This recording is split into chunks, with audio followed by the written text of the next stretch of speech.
Hey TikTok creators! Today, I'll show you how to add awesome subtitles to your TikTok videos using a tool called Submagic. Just click on the link in the description to go to the Submagic website. When you're there, hit login, and you can use any of your email addresses to sign in. After that, you'll see a big space to upload your video. Tap here to upload the video you want subtitles for. I'm choosing a random video for this example. The video is uploading now. Once it's up, Submagic will make subtitles for it automatically. Let me play the video to show you how great the subtitles look.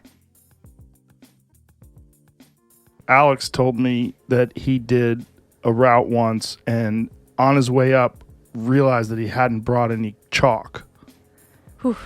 So Yeah. he had to borrow it from someone else Yeah. who was strapped to ropes. If you see any mistakes, just tap here to fix them. You can even add emojis to make the subtitles fun. If you want to make the text look cooler, tap Design. You'll find lots of options to make the words stand out. Submagic can also write a description for your video. Just tap Description to use it. Now, when your video's all set, it's time to export it. Submagic isn't free, but is one of the cheapest tools to create captions. Also, I've got a special deal for you. On the payment page, choose the yearly plan. It's 20% cheaper than the monthly one. You have two choices, Basic and Pro. With Basic, you can subtitle 20 videos each month, but Pro lets you do as many as you want. I suggest going Pro to get the most out of Submagic. Tap Pay now. On the payment page, there's a place for a promotion code. Type WB Explainer and tap Apply. You'll get 10% off, saving you $48. That's like 3 months of Basic or 1 month of Pro plan. With a total 30% discount, fill in your remaining details and complete the payment. If you found this video helpful, please give it a thumbs up and follow me for more cool AI stuff. Thanks for watching.